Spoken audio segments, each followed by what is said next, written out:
বলিউডের জনপ্রিয় তিন তারকা প্রিয়াঙ্কা চোপড়া, ক্যাটরিনা কাইফ ও আলিয়া ভাট একসঙ্গে বড় পর্দায় আসছেন, এমন ঘোষণা কয়েক বছর আগেই উত্তেজনা ছড়িয়েছিল ভক্তদের মধ্যে।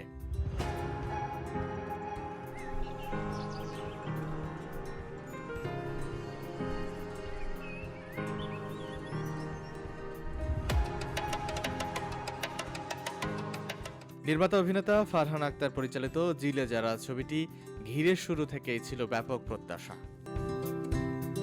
তবে ঘোষণার পর দীর্ঘ সময় কেটে গেলেও শুটিং শুরু না হওয়ায় অনেকেই ধরে নিয়েছিলেন প্রকল্পটি হয়তো থেমে গেছে। সামাজিক যোগাযোগ মাধ্যমে ছবিটির অগ্রগতি নিয়ে নানা জল্পনা কল্পনাও দেখা যায়। এমন সময়ে সম্প্রতি জিলে যারার নতুন একটি পোস্টার প্রকাশ্যে আসতেই ফের চাঙ্গা হয়েছে অনুরাগীরা। পোস্টারে দেখা যায় একটি গাড়ির ভেতরে তিন তারকা, ড্রাইভিং সিটে প্রিয়াঙ্কা চোপড়া, পাশে ক্যামেরা হাতে আলিয়া ভাট এবং পেছনের আসনে ক্যাটরিনা কাইফ।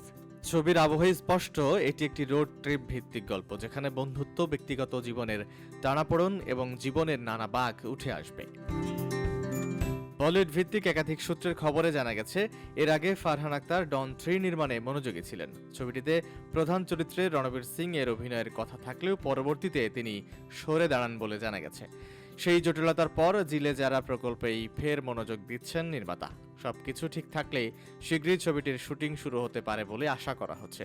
এখন দেখার বিষয়, বহু প্রতীক্ষিত এই ত্রণীয় অনস্ক্রিন রসায়ন দর্শকের প্রত্যাশা পূরণ করতে পারে কতটা। VOD Bangla news desk.